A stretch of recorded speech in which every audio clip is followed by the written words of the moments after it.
And yeah, I will be your host for today's event, and then I will let's start our event now. So before we dive into the event, let me explain. Let me introduce about women AI Myanmar in Burmese language first. Yeah. So အားလုံးပဲတွေ့ရတော့ဝမ်းသာပါတယ်ဟိုညီမဒီပွဲလေးမစခင်မှာပေါ့နော် Women AI မြန်မာရဲ့အကြောင်းလေးကိုရှင်းပြပေးချင်ပါတယ်ကျမတို့ဒီ Women AI မြန်မာဝေရတော့ပေါ့နော်ဒီ non profit အဖွဲ့အစည်းတစ်ခုဖြစ်ပြီးတော့ဒီ do that ပေါ့နော်ဒီ gender inclusive နဲ့ဒီ global society အတွက်ကိုပြုလုပ်ပေးအဓိကဦးတည်တယ်ပေါ့နော် do that non profit အဖွဲ့အစည်းတစ်ခုပဲဖြစ်ပါတယ်ကျမတို့ရဲ့ပေါ့နော် mission ဟာဆိုလို့ရှိရင်တော့ဒီ AI လောကမှာပေါ့နော်ဒီဉာဏ်ရည်တုပညာနည်းပညာလောကမှာအမျိုးသမီးတွေအနေနဲ့ပေါ့နော်ပို represent ပိုလုပ်လာနိုင်မယ်ပို့ပြီးတော့လည်း actively ပေါ့နော် participate လုပ်နိုင်မှုအတွက်တိုးပွားလာဖို့အတွက်ကိုရည်ရွယ်ပါတယ်ညီမတို့ကကြတော့ညီမတို့ရဲ့အဖွဲ့အစည်းဒီ Women AI မြန်မာဆိုလို့ရှိရင်တော့ဒီ community driven ပေါ့နော်ဒီ community နဲ့လက်တွဲပြီးတဲ့အခါကျတော့မှညီမတို့ကဒီအမျိုးသမီးတွေဒီဉာဏ်ရည်တုလောကမှာပေါ့နော်ပို့ပြီးတော့ actively ပါဝင်နိုင်ဖို့အတွက် empowerment နေပြီးလို့ရှိရင် knowledge sharing နေပြီးလို့ရှိရင်ဒီပေါ့နော် education research event ဒီ blogging အတစင်မှာပေါ့နော်collaboration လုပ်သွားဖို့အတွက်ရည်ရွယ်ထားတာဖြစ်ပါတယ်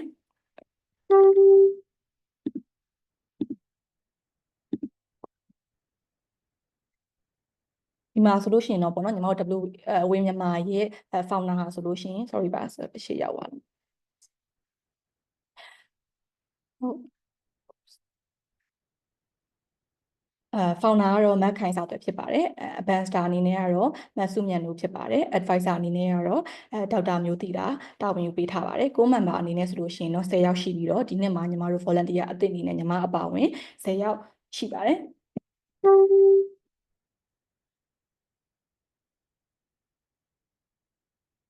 ဒီနေ့ agenda လေးကိုပြပြပေးသွားမယ်ပေါ့နော် agenda လေးကတော့ခုနကဝေမြန်မာရဲ့ introduction လေးပြပြပေးသွားတယ်ပြီးလို့ရှိရင်ဒီညီမတို့ responsible AI workshop ရဲ့ introduction လေးပါမယ်ပြီးလို့ရှိရင် speaker အကြောင်းရှင်းပြပေးသွားမယ်ပြီးလို့ရှိရင်ညီမတို့ရဲ့ speaker ကနေပြီးတော့ဒီ responsible AI tooling tutorial for non-generative AI ဆိုတဲ့ခေါင်းစဉ်နဲ့ပြပြပေးသွားမှာဖြစ်ပါတယ်နောက်ပြီးလို့ရှိရင်တော့အားလုံးရဲ့အပြီးမှာတော့ Q&A session လေးရှိပါမယ်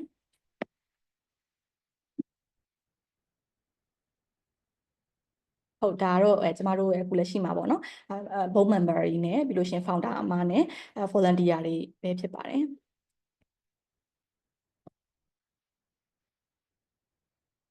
ကဲပါညီမဒါဆိုလို့ရှိရင်တော့ speaker နဲ့မိတ်ဆက်ပေးသွားမယ်ပေါ့နော်ဒီနေ့ဒီ webinar လေးမှာပေါ့နော်ဒီ workshop လေးမှာပါဝင်သွားမယ့် speaker နာမည်ကတော့ Miss Thilini Deshika ဖြစ်ပါတယ်ဒီနေ့ topic လေးကတော့ responsible AI tooling tutorial for non-generative AI ဆိုတဲ့ခေါင်းစဉ်လေးနဲ့ပဲပြပြသွားမှာဖြစ်ပါတယ်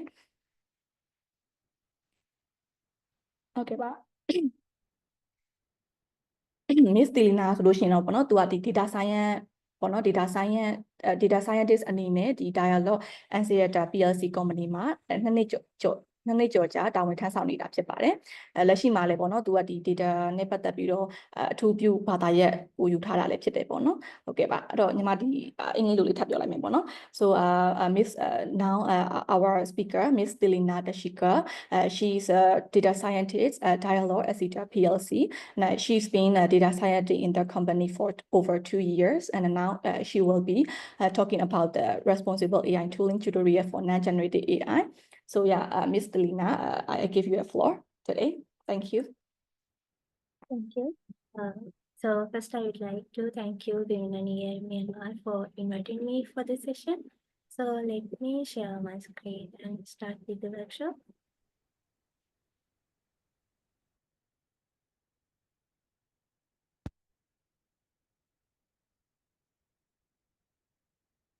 So I hope you all can see my screen.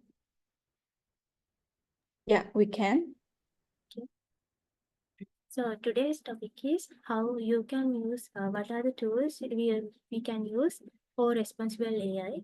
And the topic will be mainly based for non-generative AI applications. So from this moment onwards, I'll be explaining what are the responsible AI tools available for non-generative applications. And please feel free to interrupt me within the presentation if you have any questions. And let's explore what are the tools available for us to make our AI systems actually responsible AI. So, first I'll give a very brief explanation of what is responsible AI. So, if you have already participated in this in the previous workshops, then you may already know what is responsible AI. But if you are new to here, then the brief overview is responsible AI is the mechanism that ensuring AI systems we are building are fair, accountable, transparent, and ethical throughout the life cycle of a AI system. So here you can see there are main keywords. So first one is it has to be fair. That means it should treat all the users in a same way without doing any discriminations. And then we can see it has to be accountable. That means whatever the decision the AI system we have implemented should has to take the responsibility on how it takes the decision. So that accountability should be there. And then the next key principle is transparency. So most of the time we can see that AI is treated as a thing that a black box which we don't know what is happening inside. But ensuring we have responsibility, if we have responsible AI, if we are following responsible AI practices, there are ways we can get what is we can see or have a visibility on what is happening inside our AI system. So there is a transparency between our end user or a stakeholder, what is happening with the product we have developed using AI. And then the next key principle here is being ethical. So there are already human values we have defined as a society. So the system we have developed using AI is still will be end user will be a human. So it is essential we have to align with our human values. Our AI system also have to align with human values and all the social ethics we have already defined as a society. So this alignments and all the principles should not only be followed at the start of the AI model development, but you already know that AI model has a huge life cycle starting from data extraction to it's going into production and then doing the monitoring, everything. So throughout the life cycle, we have to ensure our AI system is following proper responsible AI systems. So to achieve this goal, then you need some of the responsible AI tools. So having that challenge in our mind, we will explore what are the AI tools what are the responsible AI tools available for us to achieve the goal of making our AI system actually a responsible AI system. So as today our focus is mainly on non-generative AI domain. So I will explain some of the use cases that mainly need responsible AI. But keep in mind that this is only a selected list, but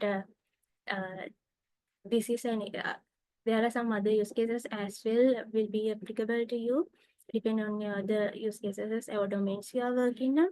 So first one I have picked is medical diagnosis and risk prediction.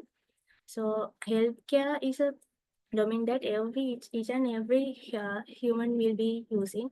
So it has to be whatever the AI driven healthcare system you have made, we have to make sure that we are not biasing towards any user group um, or, or having any unfairness to any user group. So responsible AI can be used to prevent the bias in AI-driven medical applications. And then we can see the financial domain. So maybe you are building a credit scoring model which will take the decision on whether a user is capability to uh, receive a loan or not. Then in that scenario, if our model is discriminating on a particular user group, then uh, the motivation of having responsible AI is not there. So in that case also, we will have to ensure our credit scoring model is having all the ethical lending practices. And then the next one is autonomous vehicles and safety systems. So uh, all the autonomous vehicle systems, they has to mainly ensure that it has all the decision it is taking when it is performing in outside in uh, in its environment. It will perform and take decisions which are ethical and safe according to the regulations and safety regulations. A normal vehicle will follow. So that is one domain we have to make sure that responsible AI is followed. And then we can see retail demand forecasting. So uh, um, maybe some of you have experience on building ML models which will predict the supply chains forecasting. So when you're doing supply chain forecasting, uh, your forecasting should not be biased uh, towards any kind of a user group or a geographical location or a specific product types. So your supply chain forecasting has to be unbiased when unbiased predictions. And then we can see in these days mainly for job recruitment and resume scanning, um, AI systems are used. So if we are taking a company where actual HR is doing the job recruitment and resume screening, there is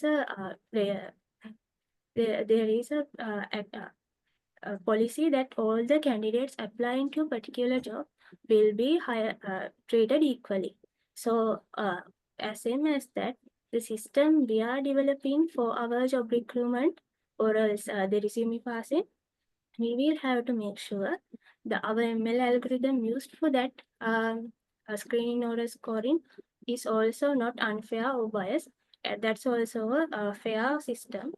Otherwise, if we are neglecting some of the candidates or a candidate group of candidates, then it is going to get a it's going to give a negative impact in the long run for the company.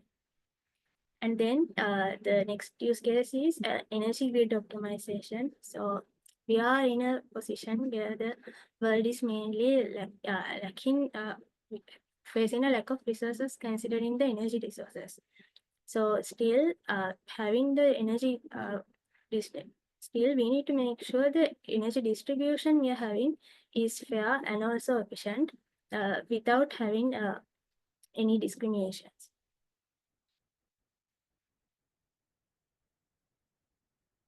So then I'll move on to what are the tools available for you to explore and get an idea. So here I'll be explaining the tools available under these 5 main categories. But always remember there are more tools available, and also at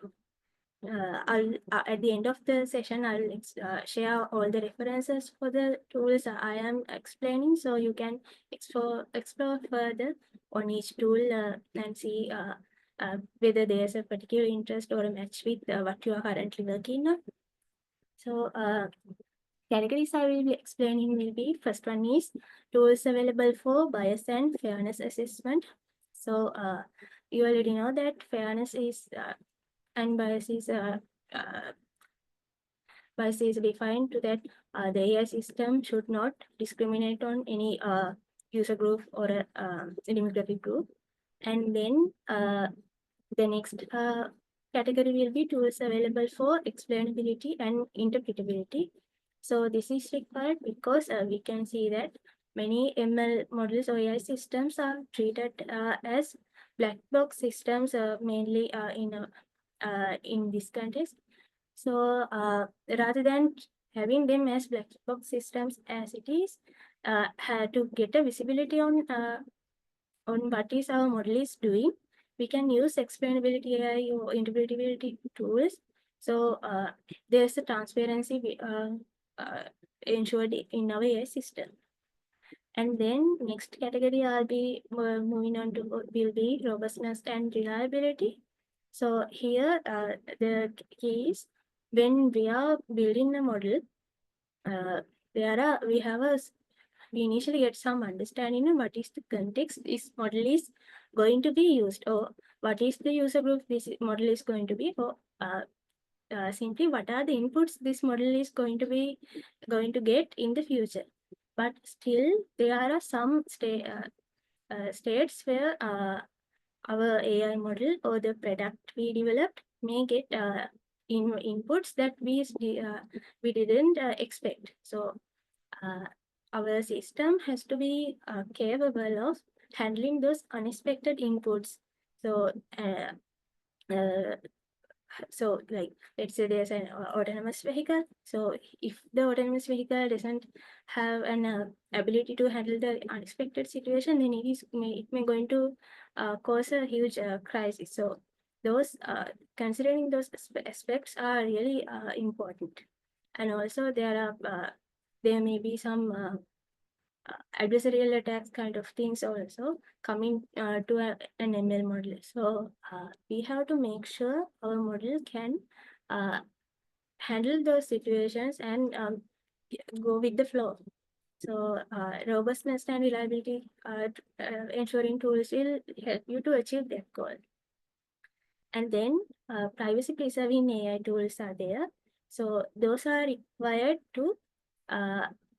required when you have to work with data that has a privacy preserved data. So if we are working with the person identifiable data, then when handling with those data, you have to make sure that you are not exposing that person or the personal data to the outside, but still you will have to use the features of that data. So to achieve that, you can use privacy preserving AI tools. So you will have the all the statistical representations and feature qualities of that features, but not the visibility to who is the actual person having those data. And then the next category will be monitoring and governance. So this is required because one is whatever the model we have developed, it will go through the end-to-end life cycle. So we have to ensure that our model is monitored throughout its life cycle, so uh, it will not face any issues in the long run. And also the governance is important because at the end of the day our model will be used by a human in the other hand. So all the AI governance and regulations has to be followed by our model as well. So those aspects also are important. And now I will go with each category mentioned here and give a brief explanation on what are the tools available for each category.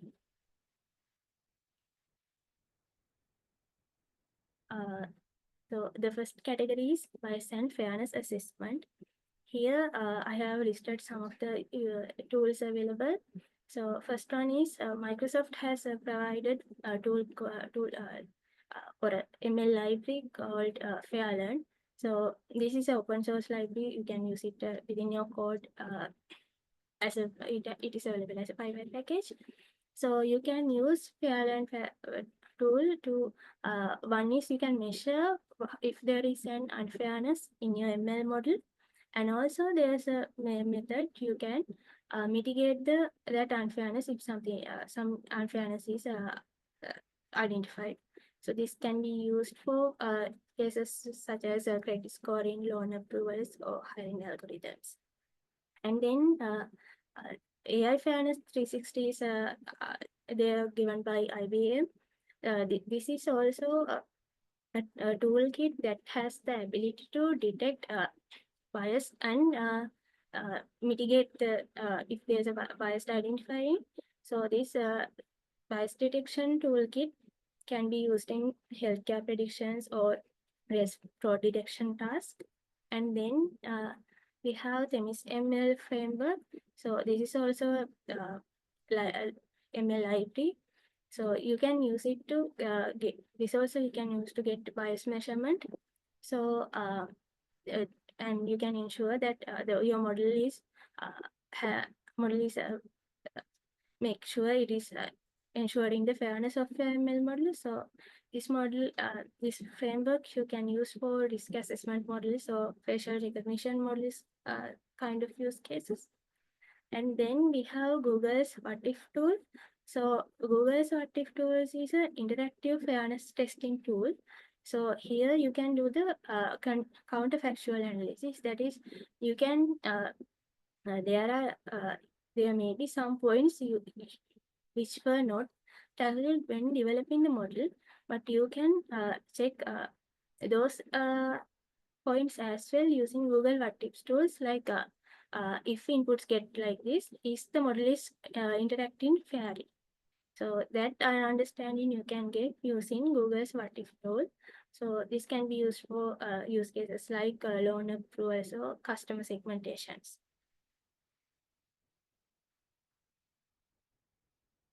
And then the next category is explainability and interpretability. So to ensure your AI model is having transparency to the end user, you can use explainability and interpretability tool. So first we can use the SHAP library. So SHAP library has the ability to uh, give you feature contribution of individual prediction. So you can check for each prediction you have obtained how the features you use to train the model has been contributed for the given prediction, given value of the prediction. So this library can be used for use cases like customer churn, prediction, or fraud detection task. And then there's another library called Lime. So you can use Lime to generate local explanation by perturbing inputs. So it will also check how the model is behaving with different inputs. And you can use this model, this library for healthcare risk models or credit scoring models. And then to get the explainability of the black box model and glass box models, we have Interpret ML introduced by Microsoft. So here, like black box models are the models that completely don't have any visibility on what is happening, and also there are glass box models. The glass box models has a transparency on what is having it, but still we need that explainability on what is happening in it. So for that, you can use a interpret ML. So that can be used for AI-driven recruitment process, like and also insurance risk assessment tools. And there's another ML framework called LIB. So LIB can be used to get a explainability on your ML model as well. This is also an open source model, so you can use it for free. And this can be used for anomaly detection and predictive maintenance tasks.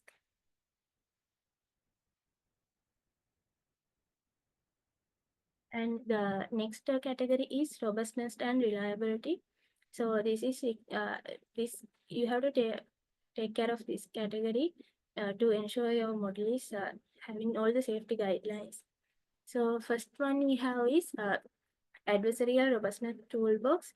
So this toolbox can defend against adversarial attacks. So as this tool has the ability to handle those attacks, we can use it for mainly for cybersecurity or security related tasks which are aligned with AI. For example, like biometric authentication, we can use this tool. And also we have another tool called Deep Checks. The Deep Checks has the ability to validate the data and also your model against adversarial threats. So you can have check your model and validate that it is safe with adversarial attacks. And this also can be used for computer vision security task and fraud detections. And then there is another adversarial AI toolbox from IBM as well, and that can be also used to defense robustness, used as a defense mechanism for robustness testing of AI models. So these all three tools has same more of a same ability, so you can use them to defend against adversarial attacks. And then for the safety task, there is another tool called Kala. So that tool can be used for autonomous driving simulator. So if you are working on uh, developing an autonomous vehicle or else a robotic application, then before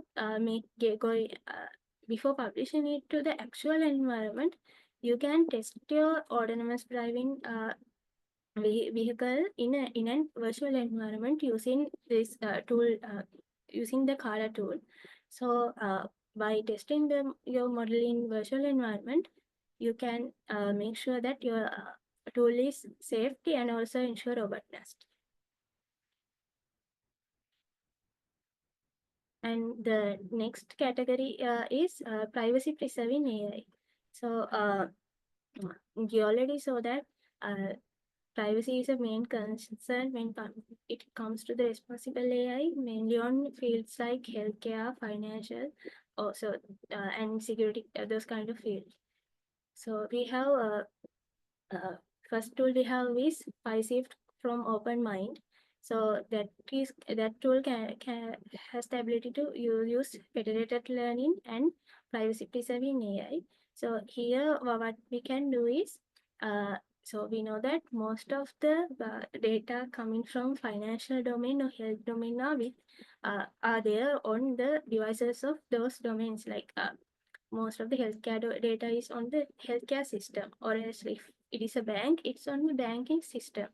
But as the if you are the AI developer building a model, so you are also outsider when it comes to that data source. So but to uh, make the most use of your ML model and get the best performance, you will still not need some of the privacy preserving data, uh, privacy preserved data.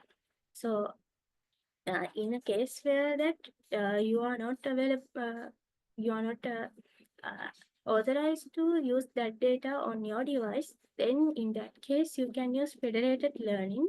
So in this case, the data will be still on the device of the original device, but still you can use federated learning and make use of make your AI model in your device.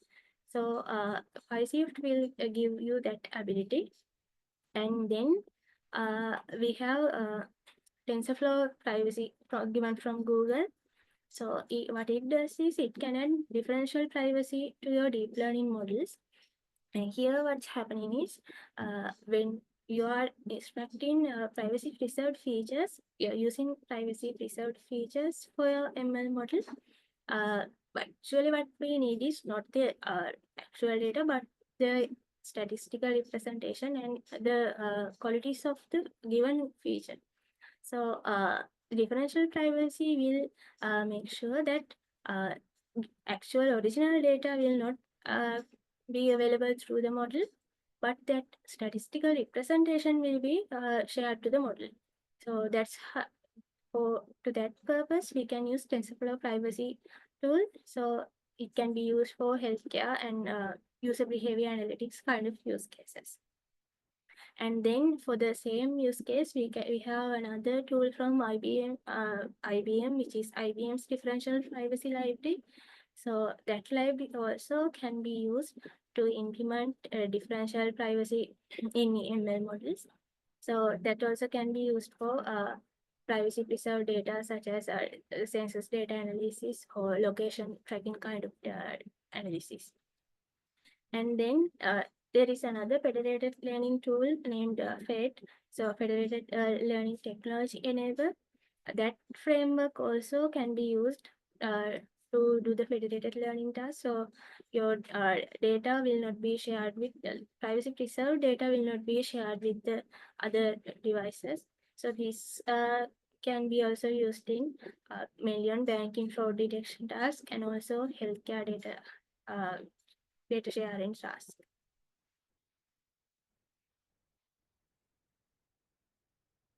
And then the final category is monitoring and governance.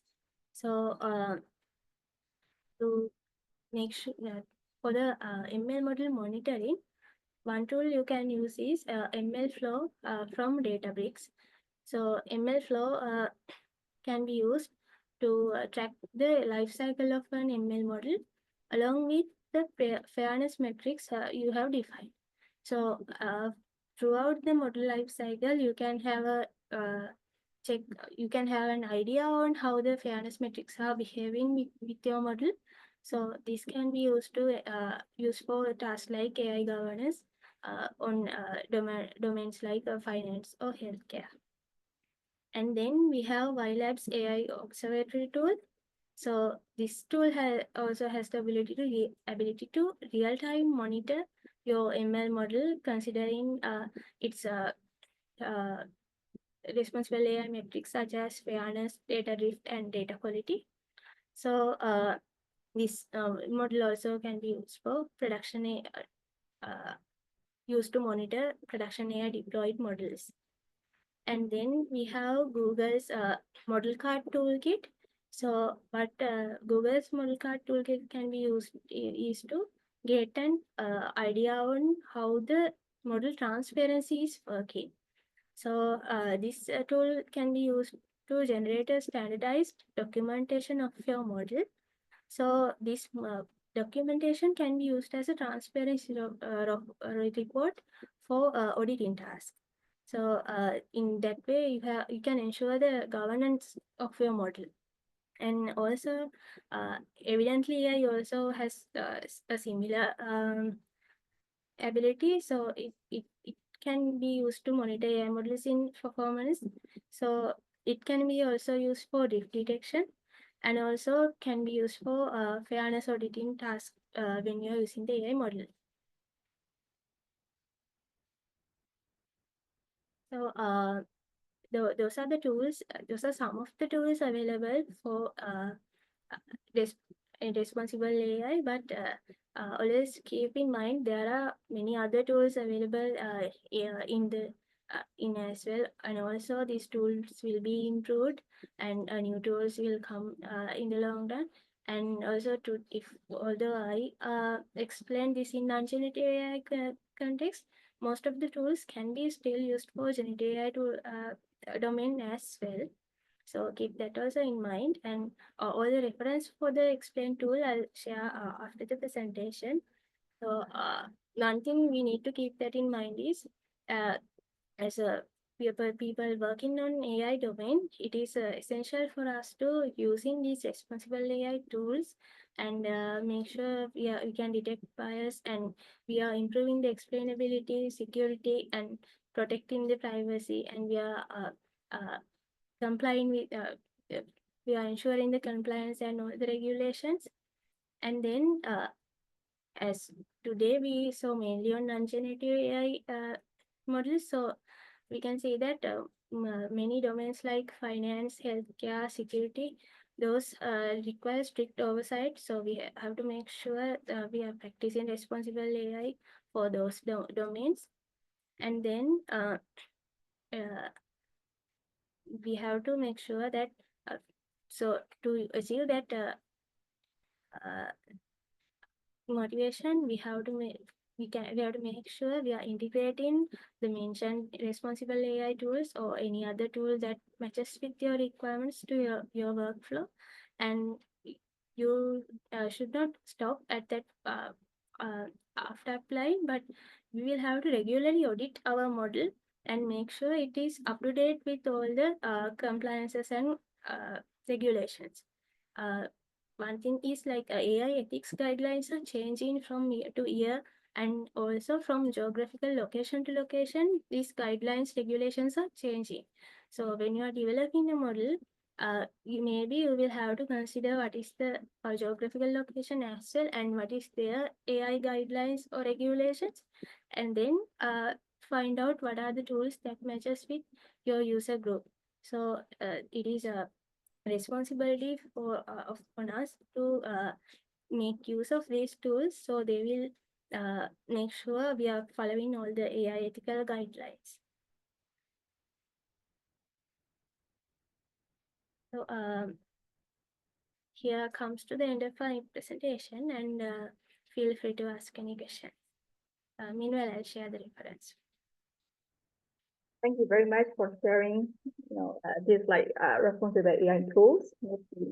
And yeah, if anyone have a question, please drop them on the chat, or you can feel free to ask, opening your microphone. Yeah. ပေါ့နော်ကျေးဇူးအများကြီးတင်ပါတယ်လို့ speaker ကိုလည်းပေါ့နော်ဒီမှာလည်းspeaker Miss Thilini ပြောသွားတဲ့ AI tools တွေပေါ့နော် responsible AI tools တွေနဲ့ပတ်သက်ပြီးတော့မေးချင်တာလေးတွေရှိတယ်ဆိုလို့ရှိရင်လည်း chat box ကတစ်ဆင့်လည်းမေးလို့ရပါတယ်ဒါမှမဟုတ်လို့ရှိရင်လည်းဒီ microphone လေးဖွင့်ပြီးတော့ပေါ့နော်ကိုမေးချင်တဲ့ဟာကို speaker ကိုတိုက်ရိုက်မေးမြန်းလို့ရပါတယ်ရှင်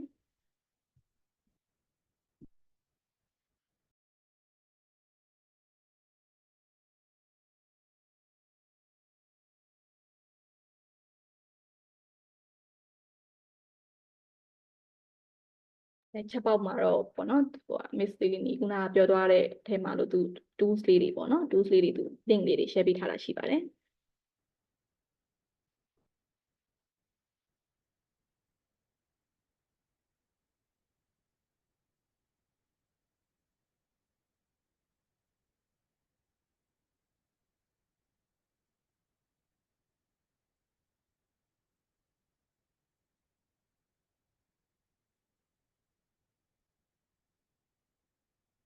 Thanks for sharing, Miss Thilini. It's really helpful. Yeah. မိကွန်းလေးတွေရှိသေးလားမသိဘူးเนาะမိကွန်းလေးတွေရှိမိလို့ရပါတယ်သူပြောသွားတဲ့တွေက tools နဲ့ပတ်သက်ပြီးကိုယ်အနေနဲ့စိတ်ဝင်စားတဲ့ဟာပေါ့เนาะစိတ်ဝင်စားတဲ့နဲ့ပတ်သက်ပြီးတော့ဘယ်နေရာတွေမှာသုံးလို့ရလဲဆိုတာ detail မေးချင်တာပဲဖြစ်ဖြစ်သိချင်တာပဲဖြစ်ဖြစ်ပေါ့เนาะဟုတ်မေးလို့ရပါတယ်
I think we have no more question since you explained very clear and very resourceful, I would say. Yeah. Okay. I think it's a really new, new topic and new knowledge, for this topic basically in Myanmar. So it's really helpful. Yeah, I would say.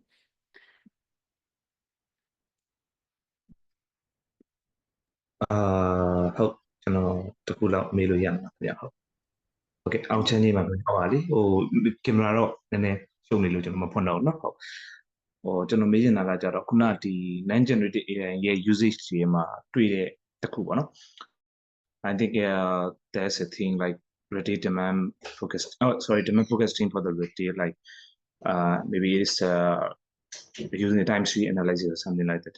So my question is, can we use this non-generative AI approach for the medicine forecasting, like they are really complex, such as the ART, TB or malaria or something like that? Yeah, can we use the non-generative AI for that setup? Not only for the demand forecasting for retail, like pharmaceutical forecasting for like special diseases, HIV, malaria, or something like that. Yeah.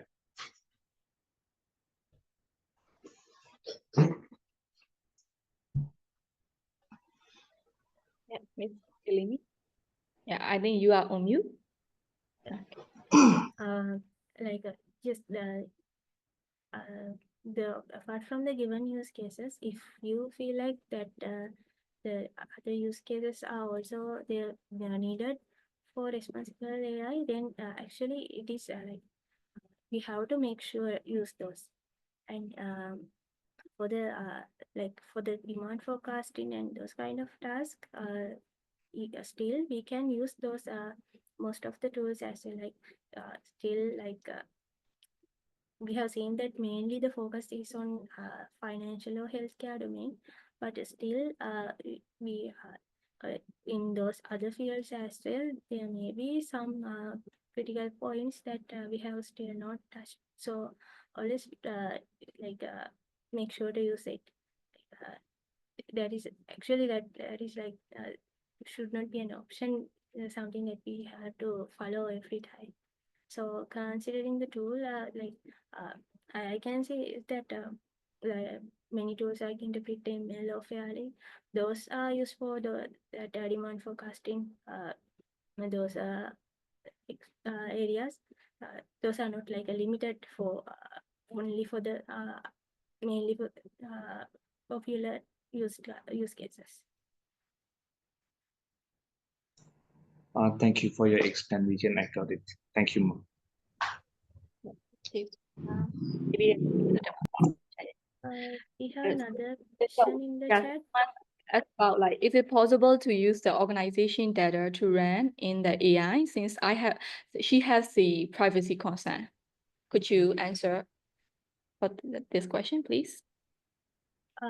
If we are implementing the model for your organization, then first thing you need to do is there may be a regulation or compliance officer in your organization. So have that discussion with that personnel and get the permission for your model to use those data.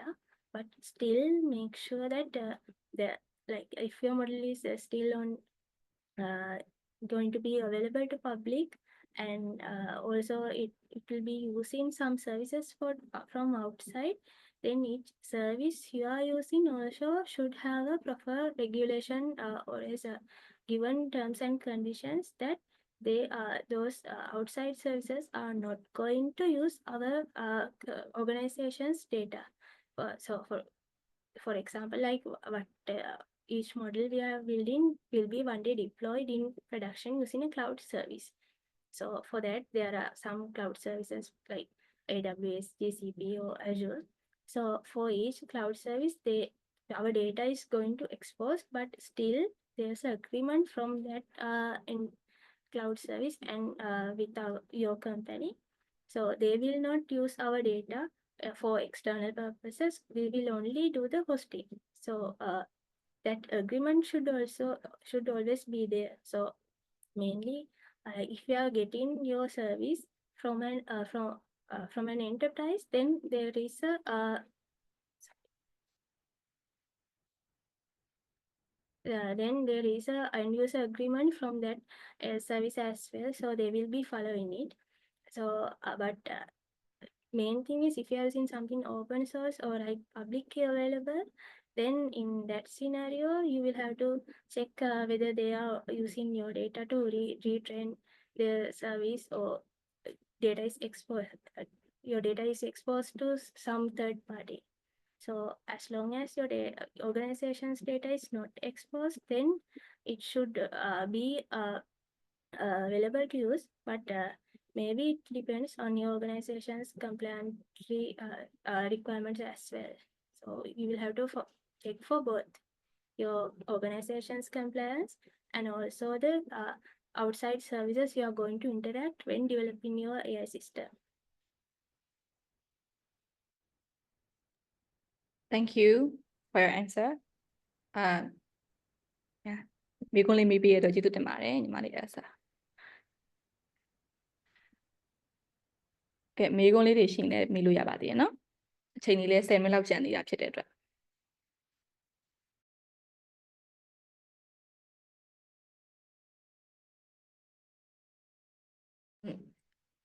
Miss Thilini, I have like one question. So yeah, you share a lot of like AI tools and then use cases. So my question is like, why responsible AI tools? AI is important, is a one, and then how can organization ensure whether like they implement it effectively or not? So why and how can we measure? How can we ensure? Yeah. First, point is why they are required. So the main thing is the whatever the system we have developed going to be used by a human at the end of the day, and or else like our system will be available. Will going to be available to whole society or else part of the society. So when it comes to when you're interacting with the society as a person, there are some ethics we are having when we are interacting with other people. So our system also, if it is going to interact with other people, then it is important. It is following all the ethics regarding the AI as well. So if not, what happens is like let's say you developed a model which is biased only towards a user group and discriminate one user group. So then maybe in the beginning it will work well, it will give you the best performance and give you the best financial advance, but in the long run there may be if something is identified from the society, or if some regulation is violated from your development, it can give you I would say a black mark on your organization and also you, because it is going to be maybe a legal case as well, or else social impact can be there. So if you are building something for people, then you first thing is you have to value people's ethics. So then like one day it will your system will have to face the consequences. So that's the why. And how we can ensure is that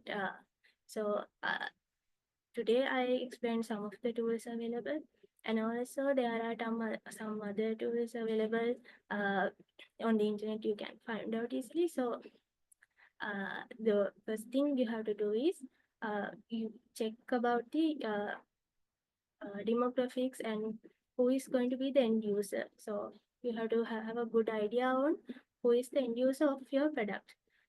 So let's say you are building some kind of a chat application for your country, then if your application is a responsible AI application, then it should not discriminate on minority group in your country. So then that means your application is discriminated a group of people. So we have to consider who are going to be the end users of our product, and then aim to have make sure that each user group within that identified domain are treated equally through our AI system. So that is what should be the end goal. And with that motivation, we can check what are the tools available and make use of those tools to check whether this is going to fail considering the responsible AI practices, and then mitigating what are the points we are failing. Yeah, thank you very much. Okay,မေးခွန်းလေးတွေရှိသေးလားမသိဘူးနော် Is there any questions? Okay, ရှိတော့ထင်တယ်နော်အားလုံးပဲ Okay ပါ Okay, so yeah, let's I think there is no one else to want to ask questions. Thank you very much, Miss Thilini And it's really resourceful and insightful, and we know a lot of like new knowledge about responsible AI tools from you. And then I would like to thank everyone who participate in this event. And then please looking forward to our future Women in AI Myanmar events in the future. Thank you very much everyone.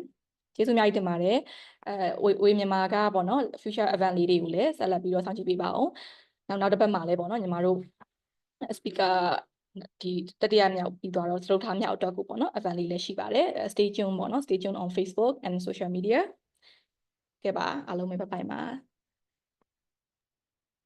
Thank you everyone. Bye bye. Thank you everyone for giving me this opportunity to talk with you and also participating so much. Yeah. Thank you, Ms. Thilini.